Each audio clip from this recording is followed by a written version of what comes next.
오늘 아침 뉴스 연구소.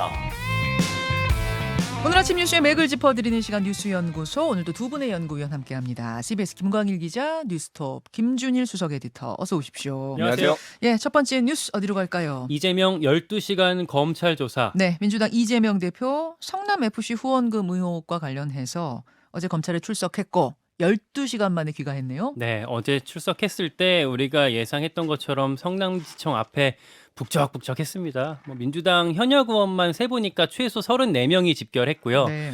한쪽에는 개딸을 비롯한 지지자 600여 명, 그리고 반대편에 보수단체 500여 명이 집결해서 경쟁하듯이 구호 외치고 난리가 났었습니다. 쪼개진 거리였어요, 정말. 그랬어요. 예, 예. 예. 이재명 대표 같은 경우는 오전 11시쯤에 들어가서 저녁 거의 한 11시까지 12시간 정도 조사를 받고 나왔어요. 들어갈 때랑 나올 때 이재명 대표가 직접 했던 말은 한번 들어보시겠습니다. 그러시죠. 국민 여러분, 소환 조사는 정치 검찰이 파놓은 함정이라는 거 잘 알고 있습니다.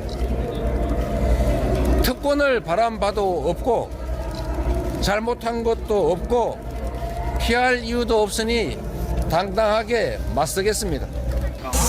네, 어차피 답은 정해져서 기소할 것이 명백하고 또 조사 과정에서도 그런 점들이 많이 느껴졌습니다. 예. 그러니까 출석할 때 목소리, 그다음 나오면서 한 목소리 지금 이어서 들려드린 거예요. 네, 그리고 들어가기 전에는 이런 얘기도 했어요. 노무현 대통령이 논두렁 시계로 고통당한 일은 사법 리스크가 아니라 검찰 쿠데타였다라고 얘기를 했는데 민주당 지지자들이 검찰에 분노하는 지점을 딱 건드려서 지지층 결집을 시도했다고 볼 수가 있겠습니다. 자, 그런가 하면은 밤사이에 또 들어온 새로운 소식이 있어요. 네. 그러니까 이재명 대표 관련해서 이것보다 더 주목해야 될 게 김성태 전 쌍방울 회장이 검거됐다는 소식이었어요. 예. 태국에서 골프 치다가 현지 경찰한테 잡혔습니다. 그러니까 변호사비 대납 사건의 핵심 인물, 네. 이제 의혹을 받고 있는 핵심 인물 쌍방울의 김성태 회장 8개월 전에 태국으로 출국을 했고 그 후에 와서 조사받으라고 해도 지금 계속 도피 중이었던 건데 네. 어제 검거가 된 거예요. 네, 호화 도피다 이런 얘기들이 있었는데 저희가 최근 사진을 하나 입수를 했거든요. 네. 예, 나오네요. 오른쪽에 계신 이렇게 머리는 장발로 길러졌고 흰 수염이 좀 보이고 있고요. 왼쪽에 있는 사람이 지금 쌍방울 현 회장입니다. 둘이 친척지간이라고 해요. 저희가 지금 라디오로 들으시는 분들께 위해서 설명을 좀 드리자면 이게 이제 태국인 거죠. 예. 예, 태국의 한 길가에 두 사람이 철푸덕 앉아 있습니다. 왼쪽이 현 쌍방울 회장, 보시기에 오른쪽이 전 쌍방울 회장 김성태. 네. 이 중에 이제 김성태가 검거돼서 들어오는 거죠. 둘이 같이 검거가 됐어요. 둘 다. 예. 예. 그 변호사비 대납 사건이라고 얘기를 하는데 이게 쉽게 말하면 이재명 스폰서다라는 이런 의심인 거거든요. 요 김성태 전 회장이 그리고 그것뿐만 아니라 쌍방울 주가 조작, 대북 송금 그리고 천화동인에서 흘러간 돈들 이런 게 다 김성태 저 사람이랑 엮여 있어요. 네네. 근데 이제 그동안 그 수사가 시작되자마자 김성태가 도피해서 수사가 안 됐었거든요. 예. 저희가 검찰 쪽에 취재하다 보면 뭔 얘기를 하냐면 이미 국내에서 그 수사할 건 다 했고 김성태만 기다리고 있다. 김성태가 들어와야 뭘 더 할 수 있다라고 얘기를 반복했었는데 그런 김성태가 지금 잡힌 거고 김성태 입장에서는 자기가 살려면 이재명 대표 쪽으로 최대한 떠넘기려고 할 수가 있어요. 이제 남욱, 유동규 이런 사람들이 했던 것처럼 그렇게 되면 파장은 앞으로 더 커질 것 같습니다. 자, 핵심 인물 김성태 검거 소식 중요한 내용이었고요. 김준일 대표. 예. 정말 제가 아까 뉴스가 만나침이라고 그랬잖아요. 챙겨볼 게 많네요. 어제 이게 10분 동안 검찰 그 포토라인에 서서 10분 동안 얘기를 했어요. 이재명 대표가. 예, 그래서 이제 2,300자 정도를 읽었다고 합니다. 그 정도로 준비를 많이 했는데 민주당 쪽 얘기를 들어보면 이재명 대표가 대부분 원고를 다시 고쳐서 자기가 썼다라고 합니다. 그 내용들을 보면은 크게 보면은 이제 검찰에 대한 비판이에요. 그래서 이런 표현들이 있어요. 정치 검찰이 파놓은 함정. 그리고 없는 죄를 조작하는 사법 쿠데타, 검찰 리스크였고 검찰 쿠데타였다. 그래서 이거는 검찰이 조작한 거다라는 게 크게 하나. 그리고 이게 어항 속의 금붕어라는 표현이 나오는데 이게 이재명 대표가 되게 쓰기 좋아하는 표현이에요. 어항 속의 금붕어. 예, 그러니까 항상 자기는 수사를 당해왔고 투명하게 권력으로부터 탄압을 받아왔다. 이게 작년에 2월에 웹 자서전 이재명 제거 작전 보고서 뭐 이런 거를 올렸는데 거기서도 어항 속의 금붕어란 표현이 나오거든요. 그래서 한두 번 수사 당한 거야 또 아니고 자기는 기득권과 싸워온 사람인데 이렇게 수사를 항상 당해왔다. 그런 표현을 이제 또 썼습니다. 그리고 네. 가장 눈에 띄는 거는 김대중 노무현을 이제 소환을 한 거예요. 그래서 김대중 뭐 대통령이나 노무현 대통령 이제 뭐 논두렁식의 얘기를 하면서 이거하고 같은 거다라고 해서 한마디로 야권이 결집해야 된다 이런 메시지였는데 네. 어제 이제 뭐 이게 뭐 아까 김광희 기자도 얘기했지만은 미니 조국 사태 같이 지지자들이 쫙 모여가지고 갈려가지고 숫자는 이제 훨씬 적었죠. 한 600명, 500명 그랬지만은 이게 이제 얼마나 뜨겁고 보는 사람마다 다른지 이런 거를 좀 확인할 수 있었던 거였어요. 그 구호 사진 양쪽의 구호 사진을 보니까 이렇게 들고 있는 사진 한쪽에서는 우리가 이재명이다. 이재명 수호 이제 이런 거고 한쪽에서는 이재명 구속. 뭐 이런 식으로 쫙 갈라진 손팻말을 들고 시위를 하더라고요. 기호 1번 이재명 이렇게 외치는 사람들도 있었대요. 이분들한테는 대선이 아직 안 끝난 것 같은데 연장선상에 있는 것 같습니다. 그래서 이제 검찰 수사를 짧게 얘기를 하면은 이제 진술을 거부했네, 서면으로만 얘기를 했네, 12시간 조사 동안 뭐 이런 얘기들이 나오는데 민주당 입장에서는 그냥 서면으로 다 내도 충분한 사안이다라는 거고 이게 그러니까 새로운 내용이 있는 게 아니라 기존의 사안에 대해서 법리 해석만 지금 전혀 다른 시각으로 보는 거니까 그 자체가 완전히 뭐 진술 거부라고 보기는 힘들다. 그러면 정리하자면 이 얘기가 뭐 이런 이야기 저런 이야기 12시간 동안 되게 많이 나왔어요. 왜냐하면 그 안에서 벌어지고 있는 일은 공개가 아니니까. 그러면 들어가서 조사를 시작했는데 어느 정도 이야기한 다음에 서면 진술서로 대신을 한 거예요? 어떻게 된 거예요? 그러니까 정확하게 모르겠습니다. 이것도 이제 전원으로 들려진 예. 거니까 예. 그런데 티타임을 하자고 했는데 이재명 대표가 일단 거부했고 그거 안 하고 예. 조사를 바로 하자. 바로 그래서 하자. 바로 한 건 확실하고. 예, 그거는 확실하고요. 뭐 어디까지 얘기를 하고 어디까지 안 했는지 모르겠으나 대부분의 검찰에 물어본 혐의에 대해서는 서면으로 다 준비를 해와서 그걸로 제출했다라는 거니까 묵비권까지는 아닌데 예. 굳이 이미 다 나온 얘기 또 내가 반복해야 돼? 약간 이런 느낌으로 이제 이거가 이제 쟁점이라는 게 새로운 증거가 있는 게 아니고 사안에 대해서 바라보는 관점이잖아요. 제3자 뇌물죄인지 아닌지. 그래서 지금 검찰에서는 지금 고민이 이제 세 가지 갈래가 있는 거죠. 이 이후에 불구속 기소하는 거 그냥.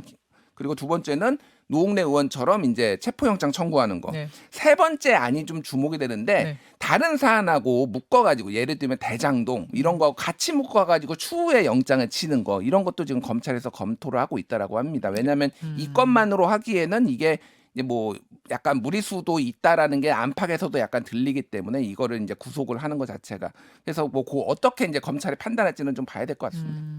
김성태 검거 소식 관련해서 이제 어제 사실 밤에 이게 우리한테 알려지면서 오늘 아침 조간신문에는 충분히 반영되지 않고 그냥 이렇게 단신으로 처리가 많이 됐더라고요. 자, 다시 한번 말씀드립니다. 이거는 쌍방울 건입니다. 예. 성남FC 건 아니고 쌍방울 변호사비 대납 사건과 관련된 김성태. 이게 근데 더 커질 수가 있는데 이제 오늘 중에 뉴스가 어떻게 나올지 봐야 될 것 같고요. 예. 다만 실제 김성태 전 회장이 우리나라에 송환될 때까지는 시간이 좀 걸릴 것 같아요. 아, 그래요? 이제 만약에 김성태 전 회장이 거기서 송환 거부 소송을 내면 절차가 좀 복잡해서 오래 걸린다고 하거든요. 지난달에 태국에서 그 쌍방울 금고직이라는 사람이 검거됐는데 이 사람도 아직 못 들어오고 있어요. 근데 이제 한 가지 검찰 여건에서는 이렇게 좀 시간이 걸리는 게 오히려 꽃놀이패다라는 얘기도 나옵니다. 여건에서 그게 무슨 말이죠? 그러니까 보통 이 절차를 하게 되면 한 6개월에서 1년 정도가 걸리는데 예. 그때가 이제 총선 시즌이잖아요.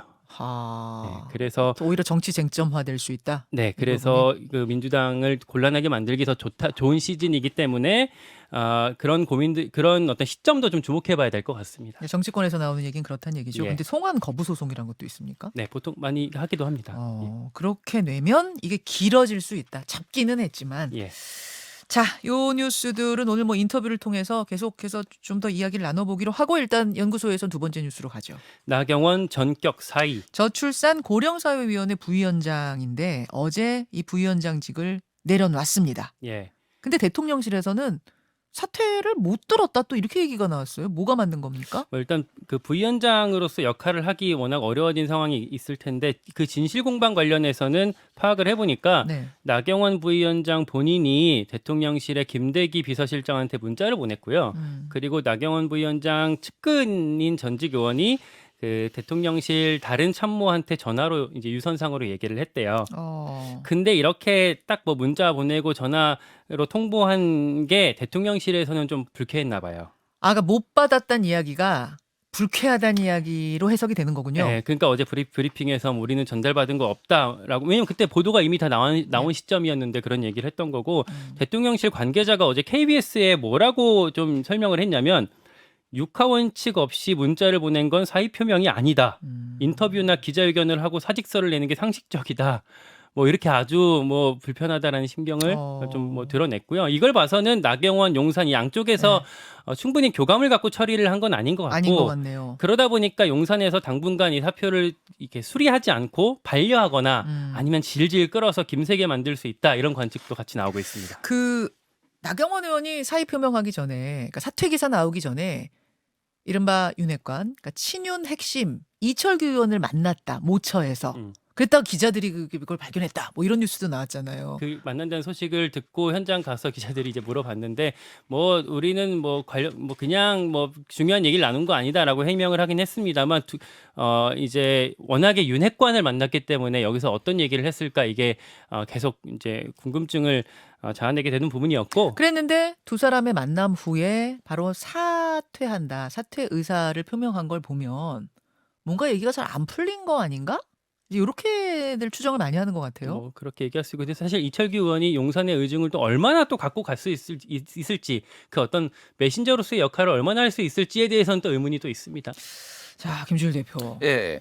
일단 나경원 의원 입장에서 한번 생각을 해봐야 돼요. 네. 왜 나경원 의원이 이제 행동을 한 거니까. 일단 본인이 이제 헝가리의 사례를 들어서 이런 아이디어가 있다라고 이게 뭐 확정된 것도 아니고 그러는데 대통령실에서 사회수석이 직접 나와가지고 이거에 대해서 강력하게 부인을 하고 비판이면 뭐 나오고 뭐 해촉 얘기까지 나오는 이런 상황. 그 출산 비탄감 정책. 예, 비탄감 정책에 대해서.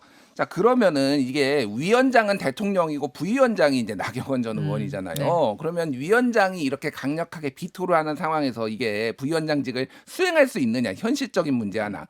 그리고 또 하나는 이제 어저께 주호영 원내대표가 이제 KBS 라디오에 나와서 얘기를 했는데, 그러니까 당대표 출마하려면은 직을 내려놔야지. 이거는 나경원한테만 적용되는 게 아니라 모두에게 적용되는 거다. 한마디로 얘기하면 원칙이다. 지금 또 비판의 핵심이 욕심쟁이다라는 거예요. 이것도 안 놓고 저것도 안 놓고 당대표도 하려고 하면 그게 이제 친윤계에서 집중포화가 이제 있는 거잖아요. 그렇죠. 그런 문제. 그런 네. 것까지 했을 때 이거는 던져야 될 타이밍이다. 이제 나경원 부위원장이 그렇게 판단을 한 거죠. 그러니까 현실적으로 이거를 힘을 받고 하기도 어렵고 자, 욕심쟁이로 그러면 몰리고. 던지기까지는 했어요. 예. 그럼 사표 냈습니다. 그 다음은 출마를 하려는 사표입니까? 불출마를 하려는 사표입니까? 이건 어떻게 해석해야 돼요? 그러니까 뭐 어제 이제 여러 의원, 그러니까 저기 기자들이 물어보고 동아일보는 단독으로 출마한다 이렇게 뭐 3시간 전에 밤 사이에 한 네. 3시간 전에 기사를 냈어요. 그런데 이거 자체가 불출마는 아니다라는 거지 이게 반드시 출마한다라는 거 아니에요. 지금 기류로 봤을 때는 시간을 좀 벌면서 지금 후보 등록이 2월 2일, 3일이거든요. 네. 그리고 설 연휴도 있잖아요. 네. 시간을 충분히 보면서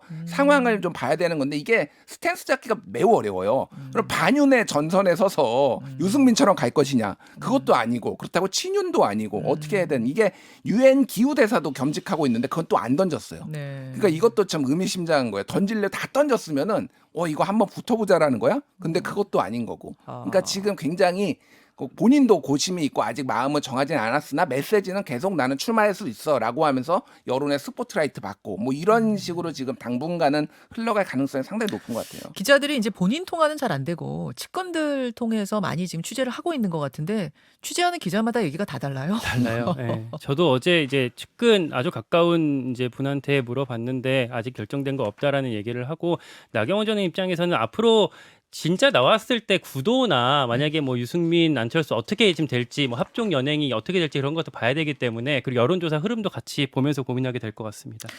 오늘 안철수 의원 2부에 출연합니다. 스튜디오 밖에 대기실에 아직 도착은 안 하셨나요? 예. 안철수 도착하셨군요. 안철수 의원은 지금 이 상황을 어떻게 바라보고 있는 건지 안철수 의원 인터뷰 준비하겠습니다.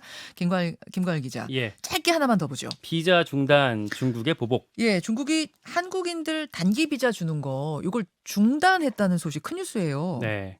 그 우리가 입국 제한을 했었잖아요. 그걸 놓고 보복 조치를 한 거라고 아예 중국 쪽에서 명시를 했습니다. 주한 중국 대사관이 뭐라고 밝혔냐면 상기 사항은 한국이 중국에 대한 차별적인 입국 제한 조치를 취소하는 상황에 따라 조정할 예정이다. 라고 아예 못 박았어요. 그러니까 우리가 얼마 전부터 중국발 입국자 PCR 의무화로 검역 강화하고 비자도 일부 제한하니까 거기에 맞불을 놓으면서 단기 비자 발급을 중단했다. 이렇게 좀 얘기를 했습니다. 그러니까 서로 쌍방 간에 보복 조치 이렇게 봐야 되는 거예요? 상호 조치? 일본도 똑같이 한국처럼 조치를 했다라고 해요. 그러니까 이건 약간 보복 조치라기는 볼 수 있는데 이게 전반적으로 보면은 방역뿐만이 아니라 한국의 어떤 대중국 외교에 대해서 불만들을 좀 드러낸 거 아니냐 이런 것까지 같이 해석이 나오죠. 나오고 있습니다. 그렇죠. 예. 여기까지 두 분 수고하셨습니다. 고맙습니다. 김현정의 뉴스쇼는 시청자 여러분의 참여를 기다립니다. 구독과 좋아요, 댓글 잊지 않으셨죠? 알림 설정을 해두시면 평일 아침 7시 20분 실시간 라이브도 참여하실 수 있습니다.